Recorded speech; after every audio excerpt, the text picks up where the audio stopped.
Today we are going to get so much stuff done. One of the most dangerous snakes in the world. He lifted them all out of the ground and just sat them on top of the soil. I use the asparagus fern in arrangements. Oh, come on, brain. It just needs to colour up. So now I've got to get on to photographing candles. We didn't do that in our first year. I think that was back in 2020. I really need sunlight for that one. Got oak leaves again. Oh, looks bar, very short.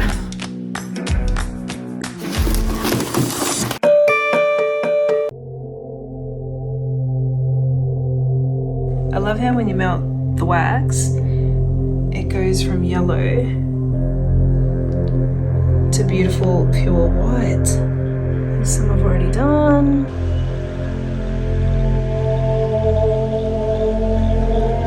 It's finally stopped raining. We don't know for how long, but today we are going to get so much stuff done. I'm going to take you along. Oh, this is a huntsman, and that's a small one. Never a dull moment with the wildlife in Australia, is there? Yesterday we had a bit of a situation. Well, over the last few days we've noticed a brown snake. So that's one of the most venomous snakes in the world. It's in the top 10. The guy that came to help us with it said top 5. But anyway, we can't leave it there because every time we walk past the gate to get to the flower field, this brown snake appears. So we had to get rid of it, and they're protected in Australia. You're not allowed to kill them. We don't know how to kill a snake even if we could. So we call a snake catcher and he comes out with his daughter. And he's lifting up all the pieces of tin. He finds it, and there's 2 of them in there. So lucky we didn't try it. Anyway, so this guy is just kind of handling one of the most dangerous snakes in the world. But he gave us a pat of it. So I just thought, I'm never going to a snake show. I'm never going to get this chance to do this anywhere else. So we gave it a bit of a pat, and he took them in a bag, and he's gone to release them somewhere else. What I'm doing now is I need to photograph some candles, and one is French pears. So I have this pear tree and I wanted to get the branches with the little tiny pears on it, which I thought would look really cute, but they're not quite big enough for the look I was after. But I will cut some branches. I need the foliage anyway.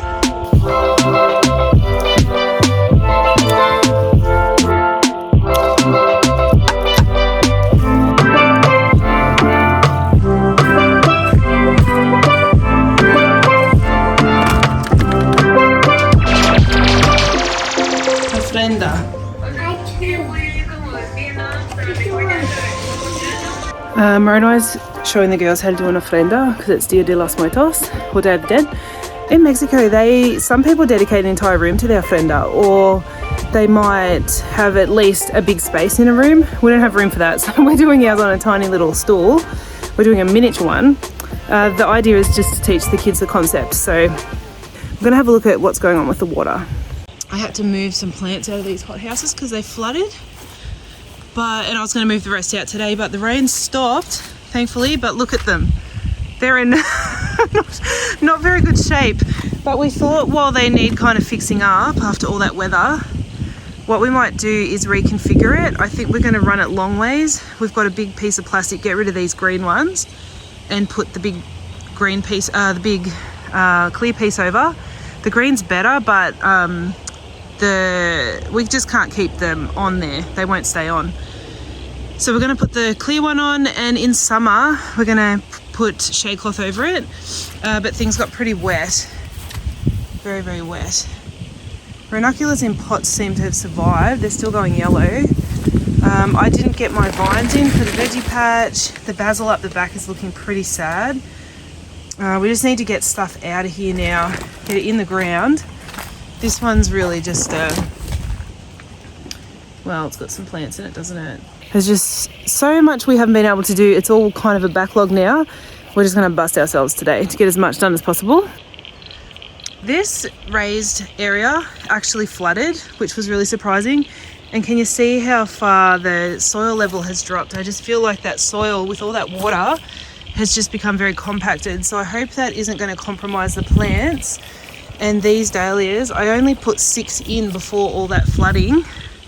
They were the new ones I bought. They do look alive. I don't know what the tubers are looking like underneath. This one hasn't come up in the middle. but it was flooded. There was just water. So if it hadn't stopped raining today, I was coming out to lift them up. I was just going to put them in some pots. I forgot to take my hay fever meds, so it looks like I'm crying, but I'm not. Something I shared on stories on Instagram during the week was I'd spoken to a man who grows dahlias. He's been doing it for 20 years. We're actually buying some other stuff from him, but he was telling me that one year he planted out 100 dahlias. It started to flood really, really bad. And what he did was, because there was just so many of them, there was too many for him to lift them all, put them in pots and then replant them later on. He just didn't have the time to do that, or the space really. So what he did was he lifted them all out of the ground and just sat them on top of the soil. He said it rained on them and everything, but it kept them much drier than if they were sitting in the ground, and all of his tubers survived. So that's one thing, that if you're still having trouble with water and it's still sogging up your dahlia patch and you've already got your dahlias in, I would say at this point, lift them. I mean, you're going to lose them if you leave them sitting there. They're going to go rotten. You've got a chance they might survive if you lift them out and put them on top. That's what we were going to do today, but thankfully we'd only planted 6. And yesterday was Melbourne Cup Day. That's the day, 2nd of November in Australia, that most people are getting their dahlia tubers in. So while we wanted to get them in early, we're actually not behind. So everybody from Australia watching that feels like they've missed the boat with the dahlias and it's all terrible, they haven't got them in, it's fine. You've got time. In the south anyway. I don't know about Queensland. You can probably put them in whenever, but yeah, we've got plenty of time. And they're really a late summer and autumn crop anyway, so don't panic. But if you've got them in the ground and they're still sitting in water, and the ground is really wet, you might want to do something. I had sown Bright Light Cosmos here. It hasn't come up. It drowned. So I lost that. That's only seed though. All my strawberries, I've got 12 meters of strawberries. They're doing so good. I don't know if you want to see the vegetables as well, how they survived, but these are doing so great. And I've got the net here. I can't net them all the time because we need pollinators to get to them. But I am trying to net them, especially early morning, late afternoon. So kind of overnight, once the pollinators stop, once the sun stops hitting the plants, I have been netting because the birds are going to get them all. And the birds already have had some. My corn, I think I just showed you that. It's been underwater for a day, so it should be okay. Asparagus, didn't actually get to eat any of it. It just happened so fast and it happened in the rain. But I use the asparagus fern in arrangements. And it is one of the easiest, prettiest things to grow because asparagus will just grow like a weed. So that's an idea for you. And I just use it in arrangements, like orders really. I don't really take this Roadside because I've only got that bed of it, but it's real pretty. I've got a potato coming up, some potatoes in here. I'm going to leave them. Lilies, they're looking really, really good. Time for us, well, we should have net them already, but we didn't. The glads are looking pretty sad. We had more and they're not coping with all the rain. Some dahlias I've missed. One there and one, I don't know if that's a dahlia. There's one there. Dahlia coming up there. All that weeding I did, I've kind of haven't been able to keep up with it. So I've got a bit of a backlog on that too now. I still feel slightly wary coming out here because we were coming out and the snake was under the tin here. So walking past, I'm still kind of like, I feel like I have to stop my feet and make sure it knows I'm coming. But it's gone. Hopefully there's another one. All right, we think we're losing our ranunculus now. They've had too much water. So I really hope the corms survive. This is my seed from this year. They're actually about to have flowers, which is amazing. They won't be any good for picking. I mean, I can pick them, but they're going to be tiny. I just need to get in here and weed. This plot 1 survived really well. That's one of the jobs today. I've got to mark it all out. We're going to put probably the dahlias in here because they're going to stay the driest here. The only bugger is this is the area that gets the shade on it earlier in autumn. Kale. And the thing that we're noticing, I was talking to Krista from, I've just had a mind blank. I'll put her her farm up on the screen. We're amazed that the kale doesn't really get attacked by stuff. It's amazing because the one in the veggie patch does. Feverfew was looking good. Now it's just looking terrible. I'd say that is a loss. Also, Luxbar up that end is a loss. We do still have this one here, this bit here. It's about to flower. Well, some has flowered, which is nice. So I'd say we've lost around, probably under half of our crops. Oh crap, look at all this. Mint everywhere. That is going to be an ongoing problem. I actually really love mint though, but probably we don't want it out here. These are some volunteers from, this is my Godetia, which is growing beautifully, but so are the weeds. We haven't been able to get out here to weed anything, and I will have lost that section there, I'd say. So I'll probably only get half of the Godetia I planted. This was just this was nearly underwater. That was just flooded for, well, could have been more like 10 days. The Nigella over here is doing really well. Anything up the back along that very back edge, the last 2 meters of the rows, they're all a bit struggling. The good thing about the feverfew is we have more successions planted. So this one's coming up nice. There must be something about that rise there. They're doing way better.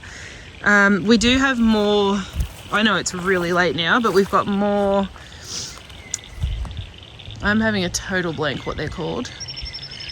And I know you're looking at the screen, you're probably telling me what that is, and I can't hear you. Wow, this is one of the worst mental blanks I've had out here. What is that called? Oh, come on, brain. Glads. They're glads. Okay, we're back. They're glads. Sorry about that, everyone. We've got more to plant, which is really late, but we just couldn't get them in earlier. We were trying to succession it. It got held up by all that rain. The lilies, they're looking small, but at least they're alive. So that's good. Sunflowers did fine. We've just got to get in there and get rid of all those weeds. They're good. The next succession has come up as well. This is another succession of feverfew. This was the second succession, so that was actually the row we kept from last year to see what would happen. It looks like crap, so it probably doesn't even matter that it died on us.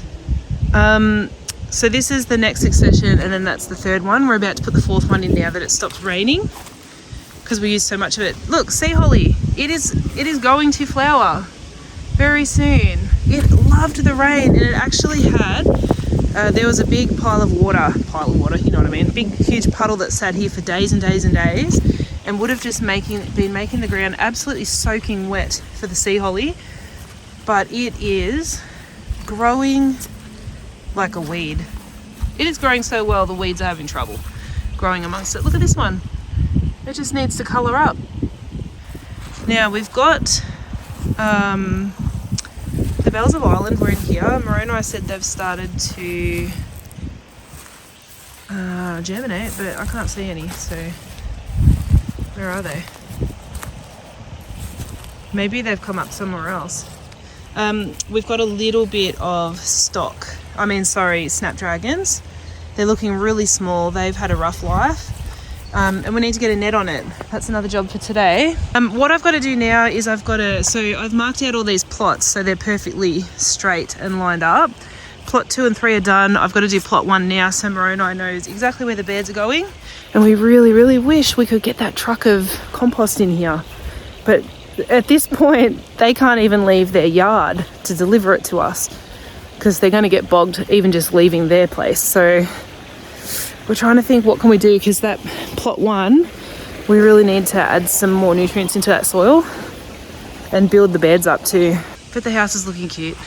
I just need to take some hay fever stuff real quick. So I just do one up the nose because it's so fast acting.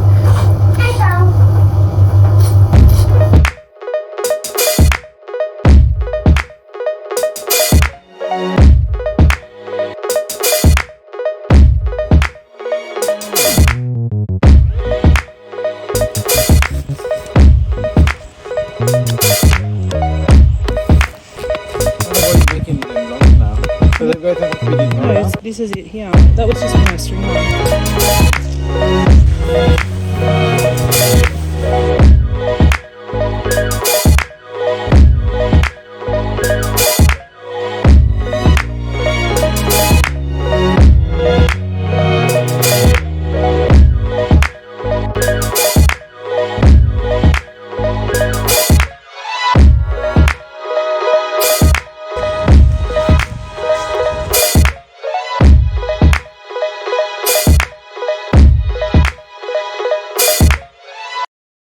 Job done.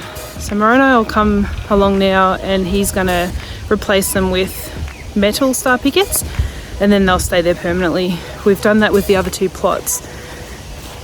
So that's good. And now our beds are permanently marked out. We didn't do that in our first year. I think that was back in 2020 because we weren't 100% sure where we wanted the field. But we definitely know this is a good spot now. And after seeing all that water run through, we know with a bit of extra work, we can keep these beds really dry if we have another weather event like that. Ranunculus are probably nearly done. So we just got to now hope those corms don't rot. We might get another few picks off that. But we're almost up to 1,000 heads off that 12-metre row. So that's 12 square metres of ranunculus. Slight oversight in my plans. I forgot I've got to make all the flowers for today. So I'm going to go do that now, try and get it done as quick as possible. Everything's stripped and ready to go.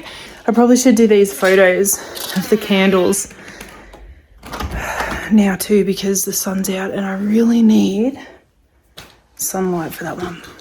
We've got oak leaves again. I love those. I love putting them in bouquets. So we've got a whole heap of stuff. We've got the ranunculus. This is actually my stuff for the photos.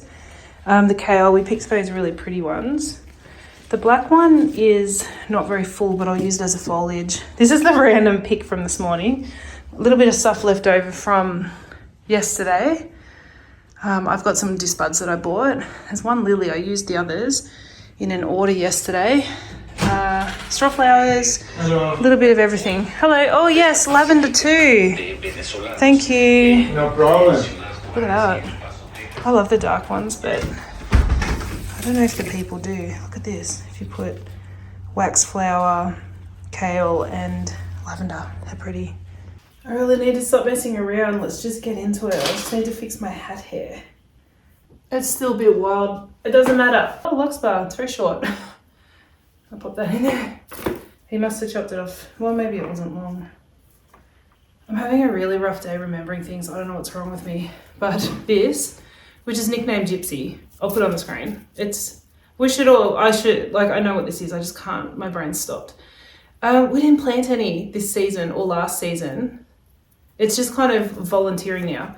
But we do like it. We do miss it. We will put it in again this season, ready for it to flower next season. So we're already thinking ahead. It is a force of nature.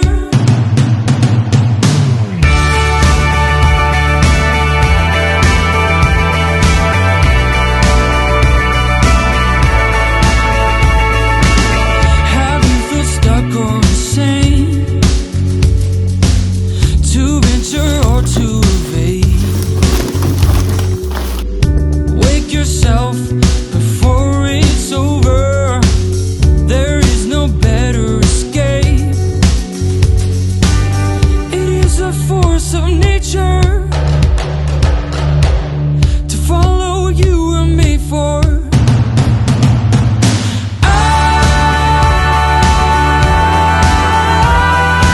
Malia came in to help, so I stopped filming because her and I were talking. So this is what we have for today. This is my favourite one.